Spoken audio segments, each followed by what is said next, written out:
Hello student, कैसे हो आप सभी। आशा है आप सब अच्छे होंगे और मन लगाकर पढ़ रहे होंगे। देखो, आज हम पढ़ाएंगे बाल विकास है शिक्षण विधि भाग 1। इसमें है ये टेट के एग्ज़ाम में काम आएंगे आपके, है ना। देखो, इसमें पहला क्वेश्चन कौन सा है। मानसिक आयु का प्रत्यय किस मनोवैज्ञानिक ने दिया था। इसमें ए ऑप्शन हमारा सही हो जाएगा। ए ऑप्शन हमारा सही होगा। इसमें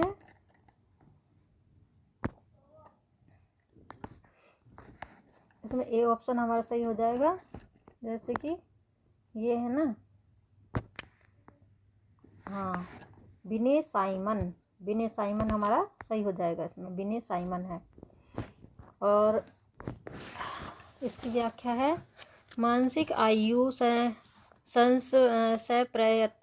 प्रत्यय का प्रतिपादन विनय साइमन नामक बुद्धि परीक्षण से संबंधित मनोवैज्ञानिक ने दिया। यदि परीक्षण में पूछे गए 100 प्रश्नों में परीक्षार्थी द्वारा 48 प्रश्नों का सही उत्तर दिया गया, जिसके लिए परीक्षक द्वारा 14 वर्ष से 6 माह की आयु निर्धारित हुई। तो परीक्षार्थी की मानसिक आयु 14 वर्ष और 6 माह ही मानी जाती है, चाहे उसकी आयु कुछ भी हो, जबकि वास्तविक आयु से तात्पर्य व्यक्ति के जन्म से लेकर वर्तमान तक की आयु से होता है। जैसे बुद्धि लब्धि बराबर मानसिक आयु और अपोन वास्तविक आयु गुणा 100 कर दिया जाएगा, है ना। नेक्स्ट क्वेश्चन है हमारा। नेक्स्ट है हमारा देखो, नेक्स्ट है ये, औसत बुद्धि वाले बालकों की बुद्धि लब्धि क्या है। औसत बुद्धि वाले बालकों की बुद्धि लब्धि क्या है। इसमें हमारा हो जाएगा ऑप्शन, औसत बुद्धि वाले बालकों की बुद्धि 90 से 110 हो जाएगी, है ना। ये हो जाएगा इसका बी ऑप्शन, है ना। ये वाला ऑप्शन होगा इसका 90 से और 110 वाला, ठीक है। इसमें है, औसतन बुद्धि वाले बालकों की बुद्धि लब्धि सामान्यतः 90 से 110 होती है। साइमन बेल परीक्षण का प्रयोग करके मनोवैज्ञानिक टर्मन ने वर्ष 1916 में बुद्धि लब्धि का निम्नलिखित वर्गीकरण प्रस्तुत किया। बुद्धि लब्धि और बुद्धि के प्रकार है ना। 140 या इससे अधिक प्रतिभाशाली बालक होते हैं। 120 140 अति श्रेष्ठ होते हैं। 110 120 श्रेष्ठ बुद्धि वाले व्यक्ति होते हैं। 90 110 औसतन सामान्य बुद्धि होती है। 80 90 मंद बुद्धि होते हैं। 70 80 क्षीण बुद्धि होती है और 70 से कम निश्चित क्षीण बुद्धि होती है। 50 70 अल्प बुद्धि होते हैं। 20 50 मूर्ख बुद्धि होते हैं और 20 या 25 से कम महामूर्ख होते हैं, है ना।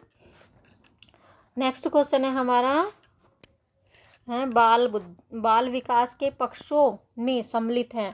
बाल विकास के पक्षों में सम्मिलित हैं। क्या है सम्मिलित। इसमें हमारा बी ऑप्शन सही हो जाएगा। इसका हमारा बी ऑप्शन सही होगा।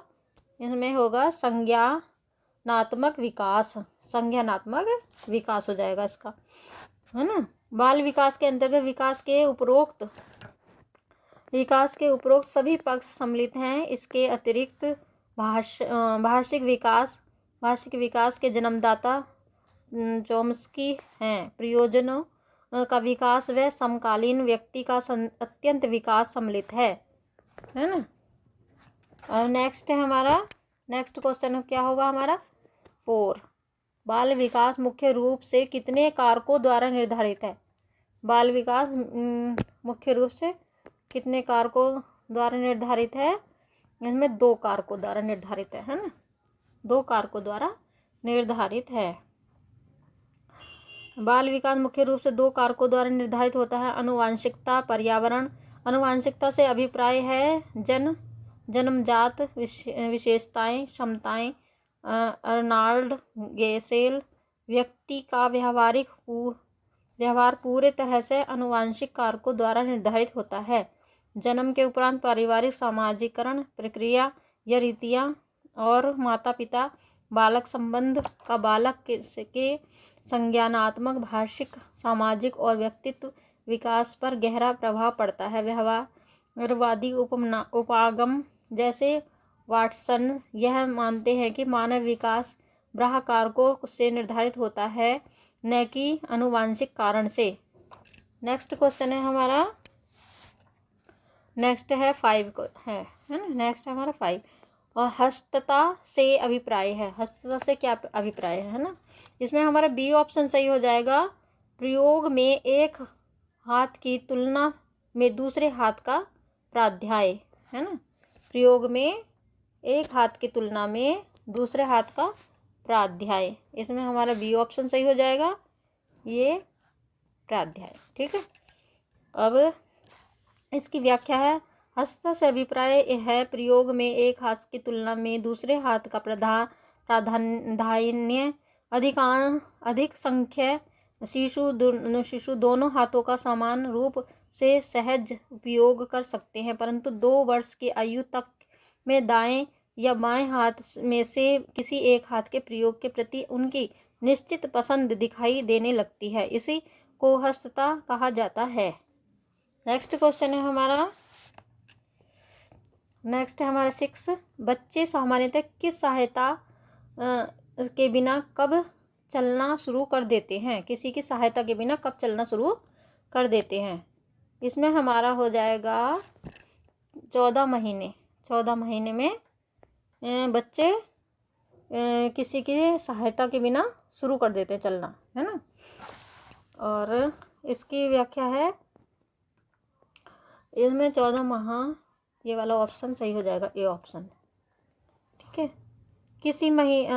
किसी सहायता के बिना चलते ही औसतन आयु 13 से 14 महीने होती है किसी की, है ना। नेक्स्ट क्वेश्चन है हमारा, नेक्स्ट 7। ये रे, भाषा के कौशल ये 7 क्वेश्चन है। भाषा के कौशल के रूप में परिणित कितनी आधारभूत क्रियाएं शामिल होती हैं? परिणित कितनी आधारभूत क्रियाएं शामिल होती हैं? तो इसमें हमारी कितनी 4 आधारभूत क्रियाएं शामिल होती हैं, 4। ठीक है, 4 होती हैं। भाषा कौशलों के रूप में परिणित 4 आधारभूत क्रियाएं शामिल होती हैं। कौशलों में रूपांतरित ये क्रियाएं हैं सुनना, बोलना, पढ़ना एवं लिखना। बोलना ऐच्छिक क्रिया है। नेक्स्ट क्वेश्चन है हमारा 8। मूल्यांकन में प्रयुक्त, देखो 8 है हमारा, है ना। मूल्यांकन में प्रयुक्त किए जाने वाले सर्वाधिक प्रचलित उपकरण कौन से हैं? मौखिक, लिखित, व्यवहार, मिलना, चार्ट, उपयुक्त सभी। तो इसमें मौखिक भी है, लिखित भी है, व्यवहार भी है, व्यवहार मिलान चार्ट भी है, उपयुक्त सभी हैं, है ना, सारे होंगे इसमें। नेक्स्ट क्वेश्चन है इसमें, हाँ, इसकी व्याख्या है, ये मूल्यांकन में प्रयुक्त किए जा सकते हैं सर्वाधिक प्रचलित उपकरण निम्नलिखित हैं। मौखिक प्रश्न, लिखित प्रश्न, व्यवहार मिलना चार्ट, प्रेक्षण जांच सूची, निर्धारित मापनीय रेटिंग स्केल। व्यापक मूल्यांकन में सम्मिलित पक्ष संज्ञानात्मक, मनोवैज्ञानिक, ज्ञानात्मक और थर्ड है भावात्मक। ठीक है, नेक्स्ट क्वेश्चन है हमारा 9। संज्ञानात्मक क्षेत्र के उद्देश्यों के लिए कौन कौन सी क्रिया शब्द सहायक होती हैं, है ना। कौन कौन सी क्रियाएं सहायक होती हैं? इसमें हमारी उपयुक्त सभी क्रियाएं सहायक होती हैं। जैसे ए है प्रत्यास्मरक करना, दूसरा है परिभाषा सभी, है ना, तीसरा है विभेद करना, चौथा उपयुक्त सभी है, सारे ही हैं जो भी है ना। इसकी व्याख्या है, वृहद रूप से संज्ञानात्मक क्षेत्र में उद्देश्यों को लिखने के लिए निम्नलिखित क्रियाएं शब्द सहायक सिद्ध हो सकती हैं। जैसे प्रत्यास्मरण करना, पहचानना, उल्लेख करना, परिभाषित करना, विभेद करना, तुलना करना, अभिनिर्धारित करना, सामान्यीकरण करना, उपहार करना, निष्कर्ष निकालना इत्यादि है। नेक्स्ट क्वेश्चन है हमारा 10। नेक्स्ट क्वेश्चन हमारा 10 हो जाएगा। इसमें है गार्डन द्वारा अभी निर्धारित बुद्धियों में कौन सम्मिलित नहीं है। गार्डन द्वारा निर्धारित बुद्धियों में कौन सम्मिलित नहीं है, तो इसमें है हमारा सी ऑप्शन, संज्ञानात्मक बुद्धि। ये सम्मिलित नहीं है ना, संज्ञानात्मक बुद्धि। तो इसकी व्याख्या गार्डन ने बहुवादी दृष्टिकोण के अनुसार सब लोगों के पास कम से कम 7 भिन्न भिन्न बुद्धियाँ होती हैं, जो प्रत्येक व्यक्ति के बुद्धि पार्श्व चित्र के आधार पर अलग अलग मात्रा में कार्य करती हैं। भाषाई बुद्धि, तार्किक बुद्धि, गणितीय बुद्धि, स्थानीय बुद्धि, शारीरिक गणितीय बुद्धि, संगीतिक बुद्धि, वे बुद्धि, आंतरिक व्यक्तित्व बुद्धि। नेक्स्ट क्वेश्चन है हमारा 11। राष्ट्रीय शिक्षा नीति सन 1986 के अंतर्गत प्रारंभिक शिक्षा को अनिवार्य तथा निःशुल्क बनाने के लिए कौन सी योजना लाई गई। कौन सी योजना लाई गई? इसमें हो जाएगा हमारा सी ऑप्शन सही, ऑपरेशन ब्लड, है ना। ये वाली शिक्षा लाई गई, operation black board, operation black board लाए गए। राष्ट्रीय शिक्षा नीति सन 1986 के अंतर्गत प्रारंभिक शिक्षा को अनिवार्य तथा निःशुल्क बनाने के लिए ऑपरेशन ब्लैक बोर्ड योजना वर्ष 1987-88 में अस्तित्व में आई। इस कार्यक्रम का उद्देश्य प्राथमिक विद्यालयों में पाठ्य सामग्री तथा शिक्षण उपकरण जैसी न्यूनतम आवश्यक सुविधाओं की व्यवस्था को सुनिश्चित करता है ना। इसमें है ये, ठीक है। अब नेक्स्ट क्वेश्चन है हमारा 12। जिन पियाजे ने संज्ञानात्मक अवस्था मानसिक विकास को कितने भागों में विभाजित किया। इसमें हमारा सी ऑप्शन, ए ऑप्शन हो जाएगा 4 भागों में विभाजित किया, है ना। तो पियाजे ने संज्ञानात्मक अवस्था मानसिक विकास को 4 भागों में विभाजित किया। ये हैं 1 संवेगात्मक गामक अवस्था 0-2 वर्ष, 2 है पूर्व सक्रियात्मक अवस्था 2 से 7 वर्ष, तीसरा है मूर्त सक्रियात्मक 7 से 11 वर्ष, चौथा है औपचारिक सक्रियात्मक 11 से 15 वर्ष। नेक्स्ट क्वेश्चन है हमारा, नेक्स्ट है 13। निम्नलिखित में से कौन सा विकल्प सत्य नहीं है। इसमें कौन सा विकल्प सत्य नहीं है, तो इसमें हमारा बी ऑप्शन सही हो जाएगा। बी ऑप्शन हमारा सही होगा। इसमें मनो सामाजिक विकास स्किनर सिद्धांत, ये सत्य नहीं है और सब सत्य हैं, है ना।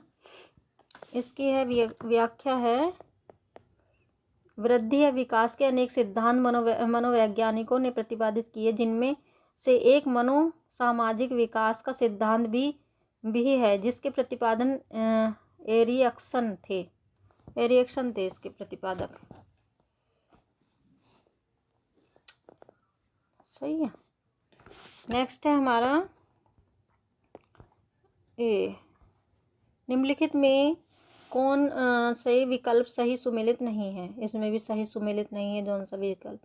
इसमें हमारा सी ऑप्शन हमारा सही हो जाएगा, निषाद परीक्षण शिक्षितों की बुद्धि, ये हो जाएगा हमारा सही, है ना। नेक्स्ट है हमारा 14 का, निषाद परीक्षण अशिक्षितों की बुद्धि परीक्षण हेतु किया जाता है, जबकि शिक्षितों की बुद्धि परीक्षण हेतु मौखिक परीक्षा किया जाता है। स्प्रेंजर ने मूल्य के आधार पर व्यक्तित्व पर वर्गीकरण प्रस्तुत किया था। नेक्स्ट क्वेश्चन है हमारा नेक्स्ट है हमारा 15, निम्नलिखित में कौन सा विकल्प सही सुमेलित नहीं है। इसमें भी यही इसी तरह के क्वेश्चन आएंगे, है ना। सही सुमेलित नहीं है, इसमें हमारा बी ऑप्शन सही हो जाएगा और इसका बी ऑप्शन हमारा सही है। शरीर रचना सिद्धांत क्रेशमर, है ना। इसकी व्याख्या है, शरीर रचना सिद्धांत के आधार पर व्यक्ति का वर्गीकरण शेल्डरडन मनोवैज्ञानिक ने किया था। भारतीय मनोवैज्ञानिक जलोटा द्वारा निर्मित साधारण मानसिक योग्यता परीक्षण सामूहिक शाब्दिक परीक्षण से संबंधित है। सोटा बहुपक्षीय व्यक्तित्व सूची का निर्माण सर्वप्रथम हाथवे एवं मैकिनले ने किया था। नेक्स्ट है 16, माता पिता के संरक्षण से बाहर निकलकर अपने सहपाठियों दोस्तों की संगत करना बालक की किस अवस्था को प्रतिबिंबित करता है। इसमें हमारा बी ऑप्शन सही हो जाएगा, उत्तर बाल्यावस्था प्रतिबिंबित करता है ना। इसकी है हमारी व्याख्या, इसका हमारा हो जाएगा, इसके हमारा बी ऑप्शन सही हो जाएगा, ठीक है, उत्तर बाल्यावस्था, ये सही हो जाएगा। और इसकी व्याख्या है ये है, उत्तर बाल्यावस्था या पूर्व किशोर अवस्था 9 वर्ष से 12 वर्ष के आयु वर्ग का बालक अपने माता पिता के संरक्षण से बाहर निकलकर अपने सहपाठियों दोस्तों की संगत में रहना अधिक पसंद करता है। इस आयु वर्ग का बालक अपनी प्रसन्नता को सर्वाधिक तरजीह देता है ना। नेक्स्ट क्वेश्चन है हमारा 17, ये है नेक्स्ट क्वेश्चन हमारा 17 है, बाल विकास में सीखने का प्राथमिक मूलभूत नियम किससे संबंधित है। बाल विकास में सीखने का मूलभूत संबंध किससे है, इसमें तत्परता से है, तत्परता से है ना। ये ऑप्शन हमारा सही हो जाएगा। इसमें सीखने का प्राथमिक मूलभूत नियम संबंध तत्परता के नियम से है। मनोवैज्ञानिक थॉर्नडाइक ने सीखने के 3 मुख्य नियम प्रतिपादित किए हैं: तत्परता का नियम, प्रभाव का नियम, अभ्यास का नियम। तत्परता का नियम कार्य करने के पूर्व तत्पर या तैयारी किए जाने पर बल देता है। तत्परता में कार्य करने की इच्छा निहित होती है और ध्यान केंद्रित करने में भी तत्परता सहायता प्रदान करती है। नेक्स्ट क्वेश्चन है हमारा 18, सीखे हुए ज्ञान कौशल या विषय या का अन्य परिस्थितियों में प्रयोग करने को कहते हैं, क्या कहते हैं प्रयोग करने को। इसमें बी ऑप्शन हमारा सही हो जाएगा, बी ऑप्शन हमारा सही होगा। इसमें ज्ञान का स्थानांतरण है। इसमें हमारा बी ऑप्शन सही हो जाए। सीखे हुए ज्ञान कौशल का विषय किसी अन्य परिस्थितियों में उपयोग करने को ज्ञान का स्थानांतरण कहते हैं। अधिगम का स्थानांतरण 3 प्रकार का होता है: ध्यानात्मक स्थानांतरण, ऋणात्मक स्थानांतरण और शून्य स्थानांतरण। अभिप्रेरणा के लिए आवश्यकता शब्द का भी प्रयोग किया जाता है, जिसमें मेस्लोन ने दिया था। नेक्स्ट क्वेश्चन है हमारा 19 है। इसमें है हमारा ये, निम्नलिखित में से कौन सुमेलित नहीं है। इसमें है हमारा सी ऑप्शन, इसका सी ऑप्शन हमारा हो जाएगा। इसमें है बुद्धि की संरचना और जेपी दास, बुद्धि की संरचना सिद्धांत है जेपी दास, ये हमारा सुमेलित नहीं है और सब सुमेलित है। बुद्धि की संरचना सिद्धांत गेलफोर्ड ने प्रतिपादित किया था, और जीएस कारक सिद्धांत है। जीएस फैक्टर सिद्धांत के प्रतिपादक स्पीयरमैन थे। कौन थे? स्पीयरमैन थे। नेक्स्ट क्वेश्चन है हमारे 20, इसमें हमारा बाल्यावस्था की प्रमुख मनोवैज्ञानिक विशेषता क्या है? बाल्यावस्था प्रमुख विशेषता क्या है? इसमें मनोवैज्ञानिक विशेषता क्या होती है? इसमें हमारा डी ऑप्शन हमारा सही हो जाएगा, यानी कि सारे ही सही हैं। सामूहिक भावना है ना, सामूहिक भावना की प्रबलता, आत्मनिर्भरता की भावना न, मानसिक योग्यता में बुद्धि, उपरोक्त सभी। ठीक है, इसकी व्याख्या है हमारी बाल्यावस्था की प्रमुख मनोवैज्ञानिक विशेषता निम्नलिखित होती है: सामूहिक भावना की प्रबलता, आत्मनिर्भरता की भावना, मानसिक योग्यता में बुद्धि। नंबर 4 शारीरिक विकास में स्थिरता, रचनात्मक कार्यों में आनंद। 6 है वही मूर्खी व्यक्तित्व का विकास, रुचियों में परिवर्तन। 7 है ना।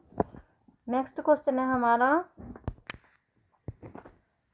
हमारा अधिगम की प्रभावशाली विधियों में से कौन कौन सम्मिलित हैं? कौन कौन सम्मिलित हैं? इसमें हमारा हो जाएगा, इसमें है हमारा उपरोक्त सभी। करके सीखना, अनुकरण, देखो करके सीखना, अनुकरण द्वारा सीखना, निरीक्षण करके सीखना और सभी। ठीक है, ये सब हो जाएंगे, सभी है। तो इसमें हमारी समरी इसकी हो जाएगी व्याख्या। उपरोक्त सभी अधिगम की प्रभावशाली विधियां हैं जिसे किसी नए पाठ या नई क्रिया को सीखने के लिए विभिन्न विधियों का प्रयोग किया जाता है। मनोवैज्ञानिकों ने कुछ प्रमुख विधियों को उपयोगी या प्रभावशाली माना है, जैसे कि करके सीखना, अनुकरण द्वारा सीखना, निरीक्षण करके सीखना, परीक्षण करके सीखना, सामूहिक विधियों द्वारा सीखना, सम्मेलन व विचार गोष्ठी विधि, प्रोजेक्ट विधि, समूह अधिगम विधि, है ना।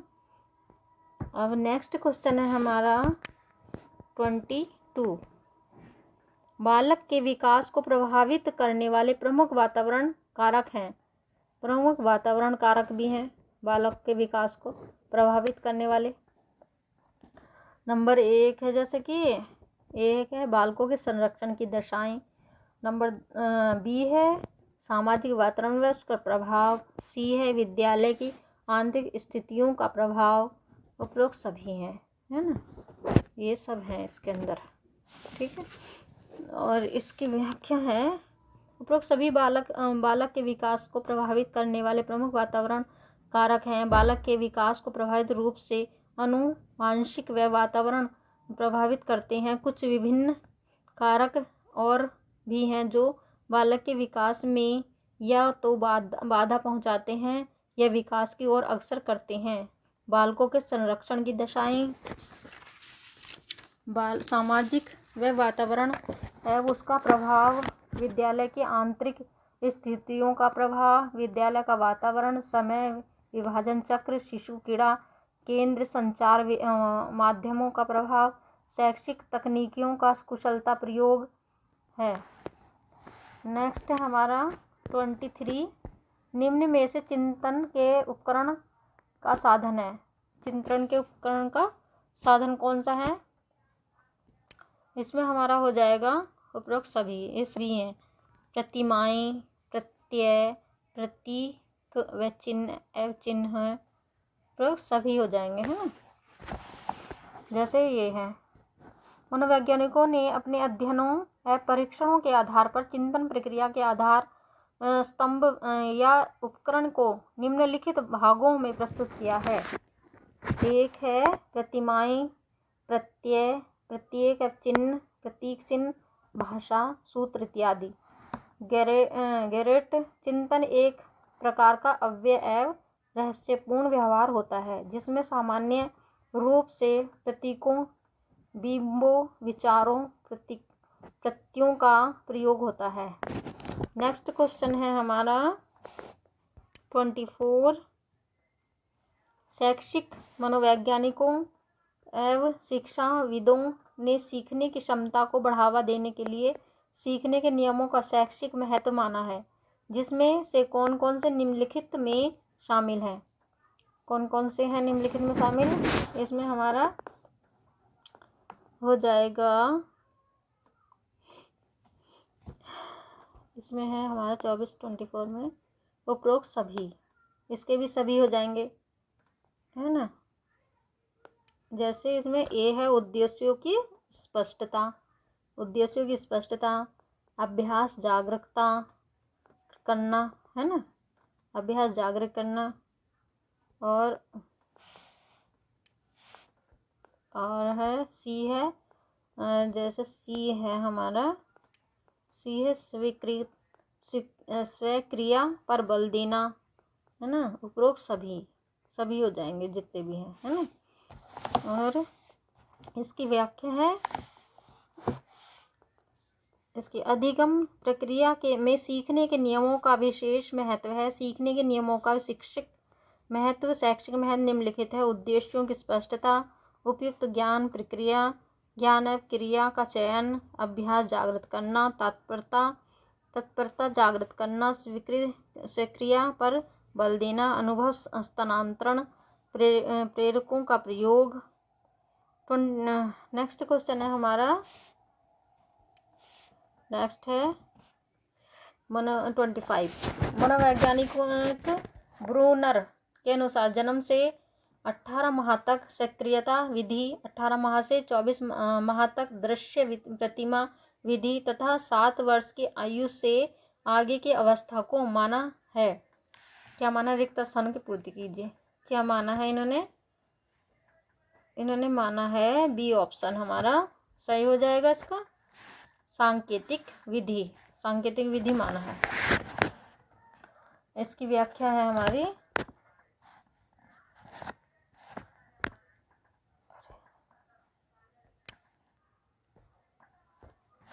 इसमें हमारा हो जाएगा सांकेतिक विधि, है ना, ये वाले 25।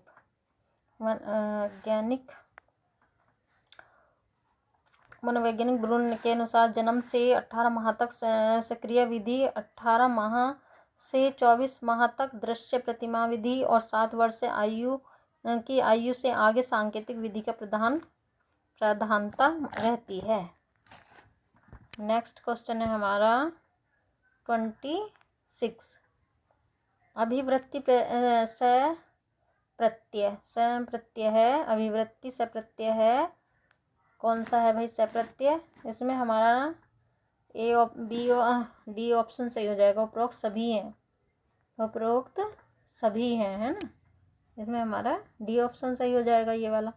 संज्ञानात्मक, है ना, संज्ञानात्मक परख, क्रियात्मक परख, संवेगात्मक परख, सही है, ये वाला सही हो जाएगा इसका।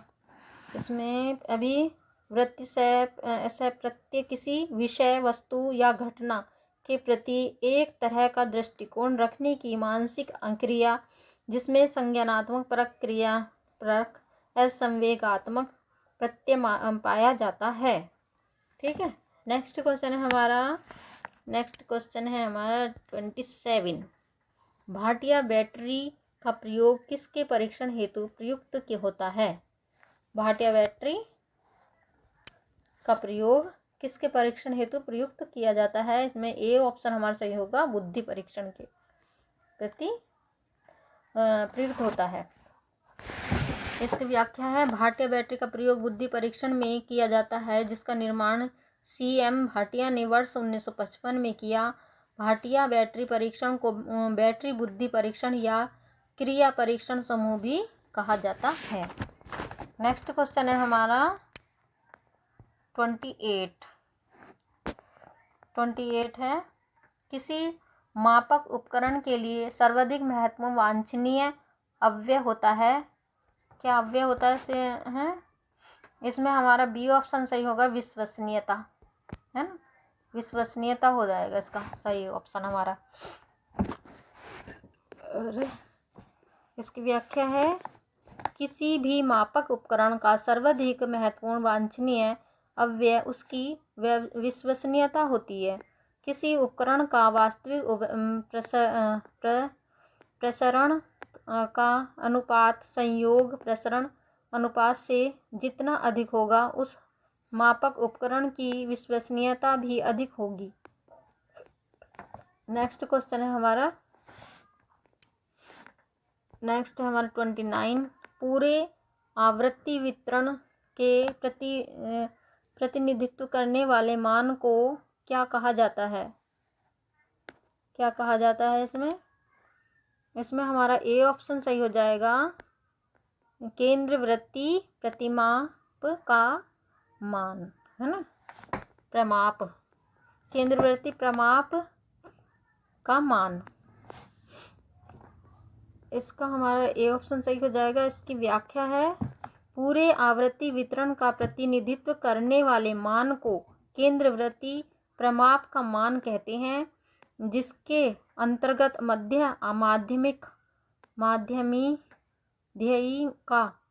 माध्ययिका और बाहुल्यक इत्यादि सम्मिलित होते हैं। नेक्स्ट क्वेश्चन है हमारा 30, इसमें है संवेग शब्द का सही मनोवैज्ञानिक एवं शाब्दिक अर्थ होता है। कौन सा भाई शाब्दिक अर्थ होता है इसका सही?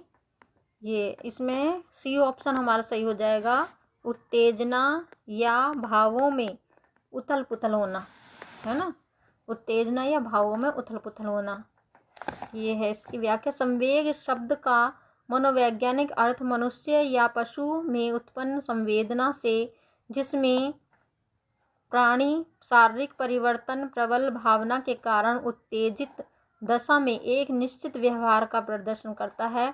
वुडवर्थ ने कहा है, संवेग व्यक्ति की उत्तेजना दशा होती है, उत्तेजित दशा होती है। ये थे हमारे 30 क्वेश्चन। इसमें बाल विकास के है ना, बाल विकास, इसमें हमारे 30 क्वेश्चन हो गए हैं इसके पूरे। और अब मिलते हैं नेक्स्ट वीडियो में। बाल विकास और शिक्षण विधि के 30 क्वेश्चन पूरे हो गए हैं। ये प्रैक्टिस सेट के मोस्ट इम्पोर्टेंट क्वेश्चन थे। इनको बार बार देखिए, रिपीट करके देखिए और शेयर करिए, सब्सक्राइब करिए और मेरे चैनल को सब्सक्राइब करिए। मिलते हैं ऐसे ही नेक्स्ट वीडियो में। टेट की परीक्षा के लिए आपके लिए महत्वपूर्ण हो जाएंगे। अब मिलेंगे हम हिंदी भाषा का लेके आऊँगी मैं आपके लिए next video. Thank you very much.